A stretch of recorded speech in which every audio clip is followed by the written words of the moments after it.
जिंदगी रंगमंच है साहब, यहाँ जीतेगा वही जो किरदार दिखा के जाएगा।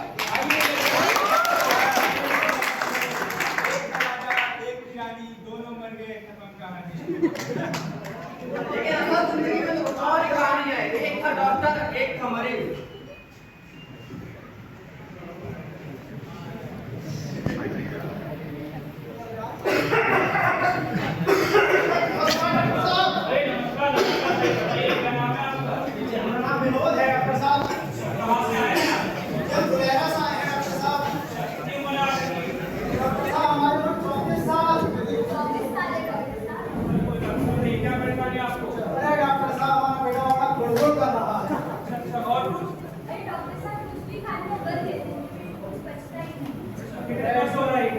डॉक्टर साहब हमारा सर हटा जा रहा है, दर्द के मारे सर ऐसे झटका रहा है दुनिया घूम रही है। अच्छा कितने दिनों से हो रहा है सर 4-5 दिन से हो रहा है। चलो घबराओ मत, मैं तुमको दवाई लिख देता हूँ, ठीक है? इससे तुम ठीक हो जाओगे। ध्यान से देखो, ठीक है? ये दवाई सुबह खाली पेट लेनी है, खाना खाने से पहले आपको ध्यान देना है दवाई, ठीक है? और ये खाना खाने के बाद और शाम में दवाई लो, खाना खाने के बाद सोने से पहले इसको ध्यान से लेना, खांसी से ठीक हो जाएगा। और ध्यान रखो, दवाइयाँ तो बीमारी ठीक करती हैं, लेकिन इसके अलावा जैसे मैंने देखा इनके वो सूख रहे हैं और इनको थोड़ा डिहाइड्रेशन दिखाई दे रहा है। दवाई तो आपकी बीमारी ठीक करेगी, लेकिन इसके अलावा आपको समय से अच्छा खाना खाना है, ठंडी चीजों का परहेज करना है और आपको पानी पीना है। ठीक है सर पानी से ठीक हो जाएंगे? अरे भाई पानी से नहीं, लेकिन दवाई तो ठीक हो गई, लेकिन पानी आपकी बॉडी को पूरा ठीक है। डॉक्टर से दिखाने के बाद विनोद की तबीयत ठीक तो हो गई, लेकिन कुछ दिनों बाद उन्हें दवाइयों का दुष्प्रभाव का सामना करना पड़ा। आमतौर पर दवाइयों का दुष्प्रभाव का मतलब शरीर पर दवाइयों का बुरा असर। आइए देखते हैं क्या है वो दुष्प्रभाव, क्यों है वो दुष्प्रभाव, क्यों है वो दुष्प्रभाव। गाँव का सीन। अरे आपकी गर्दन में क्या हो गया है? क्या हुआ जरा मैंने देखो। वाह वाह हे राम, ये क्या हो गया हमारे? रात को तभी हम कहें कि हमारे खुजली कैसे हो रही है? एक काम करते डॉक्टर साहब के जाते उन्हें दिखाते हैं। क्या डॉक्टर साहब के पास? अपना खुद ही ठीक हो जाएगा 2 दिन में। अरे ऐसे कैसे ठीक हो जाएगा? डॉक्टर साहब के चलते उन्हें दिखाते हैं। तुम मानती नहीं हो हमारी, चलो। अरे भैया सुनते हो 2 कप चाय लगवावा। अरे फुटबॉल 2 कप चाय लगा रे। राम राम चाचा, राम राम। राम राम बेटा। और विनोद बेटा कैसे हो? बढ़िया चाचा बढ़िया, क्या बताएं। सुने आज कुछ दिन पहले शादी कर लिए, बुलाए भी नहीं हम कहाँ हैं? अरे चाचा क्या बताएं। अरे ये क्या हो गया, पूरे तो लाल लाल हो गए हो। आपसे दवाई दिए थे और उन्होंने पता नहीं क्या कर दिया। डॉक्टर साहब बैठते हैं हमारे कहाँ कहाँ?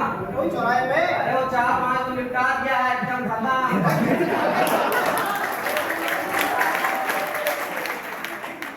अरे हमारे पास घरेलू उपाय है, अंग्रेजी चक्कर में मत पड़ो।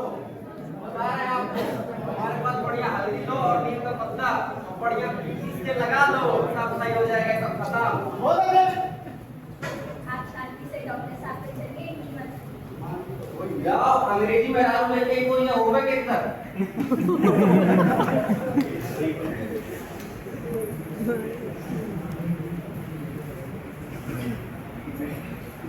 नमस्कार डॉक्टर साहब। अरे नमस्कार नमस्कार, विनोद कैसे भाई, ठीक तो है सर? अरे क्या बताएं डॉक्टर साहब, कैसी दवाई दे दिया?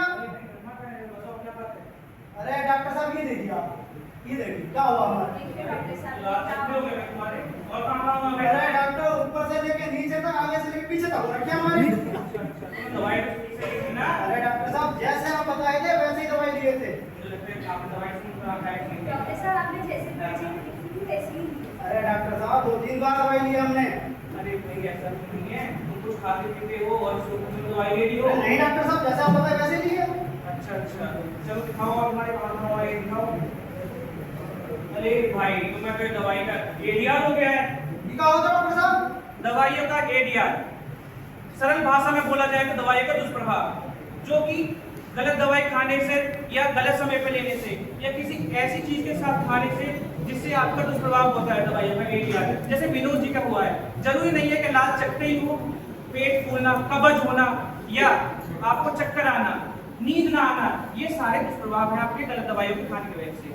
अब ये सब विनोद जी को हुआ है, ये आगे ना हो इनको, इसलिए हम इनका एरिया रिपोर्टिंग कराएंगे। एरिया रिपोर्टिंग इसलिए जरूरी है ताकि ये अगर मेरे पास आए हैं या कल किसी और के पास जाएंगे तो इनके बारे में पहले से पता हो। अरे डॉक्टर साहब ये तो बता दीजिए एरिया रिपोर्टिंग होती क्या है? अरे भाई एरिया रिपोर्टिंग अगर तुम मेरे पास आएगा, आगे भी आओगे या कहीं और डॉक्टर के पास जाओगे तो आपके बारे में आपको और डॉक्टर को पहले से पता हो, इसलिए वहाँ पे भाई नहीं आती। हमें इस चक्कर में नहीं पता डॉक्टर साहब। अरे भाई समझाओ इनको। डॉक्टर साहब मैं तो ये पहले भी समझाई थी, आज भी मैंने खींचने गई है। ये रुक, एक पर्चा अपने पास रखो, एक पर्चा मेरे पास है। तो डॉक्टर साहब ये बताइए कि और डॉक्टर के पास हम जाएंगे तो उसे पता कैसे चलेगा? अरे भैया ये मैं तो तुम्हारे साथ कुछ चीज तुम्हें तो याद रखो। तुम्हें याद करो ये चीजें। हाँ, और ये दवाइयाँ दे रहा हूँ कुछ जो तुम्हें ये चकते हुए हैं लाल लाल, ये से ठीक हो जाएंगे। ठीक है, लीजिए दवाई आराम से टाइम पे खाइए। डॉक्टर साहब ठीक तो हो जाएंगे ना? अरे भाई घबराओ मत, ठीक हो जाओगे, ठीक हो जाओगे। अगर दवाइयाँ खाने से शरीर पे कोई भी बुरा असर पड़ रहा है तो आप तुरंत डॉक्टर की सलाह लें, घरेलू उपचार पे ज्यादा विश्वास न रखें।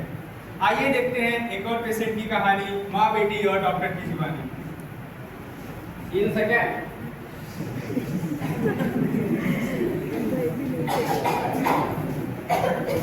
मम्मी मैं आज स्कूल नहीं जाऊंगी।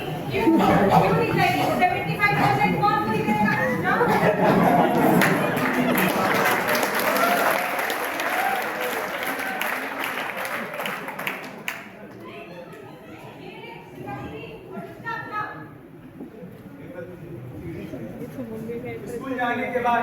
स्कूल जाने के आधा घंटा बाद बच्ची बेहोश हो जाती है, उसे हॉस्पिटल ले जाया जाता है और उसकी माँ को बुलाया जाता है। आगे देखते हैं उसके बाद क्या क्या होता है।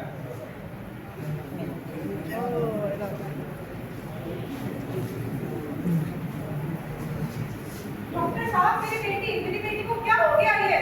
अरे कुछ नहीं हुआ है, कुछ नहीं हुआ है। आप पहले आराम से रहिए। और आपकी बेटी की तबीयत स्कूल में खराब हो गई थी। सुबह तो अच्छी वाली थी, जरा सी खांसी ही तो थी। क्या आपने इसे कोई सिरप दिया था क्या सुबह? हाँ डॉक्टर साहब, एक दवाई दी थी जो खांसी की रखी थी। अरे क्या आप मुझे वो सिरप मंगवा सकते, सिरप की शीशी?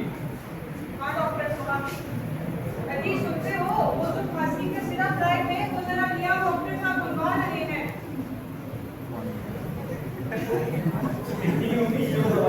तेरी दवाई थी डॉक्टर साहब, सुबह मीठी होती थी।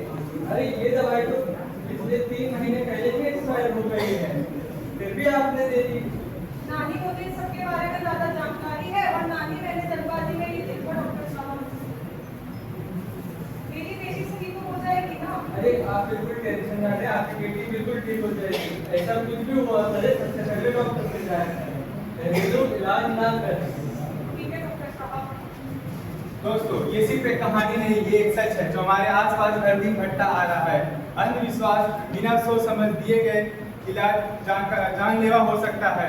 आइए हम सब मिलकर ये वादा करते हैं कि जागरूक रहेंगे, जागरूक रहेंगे।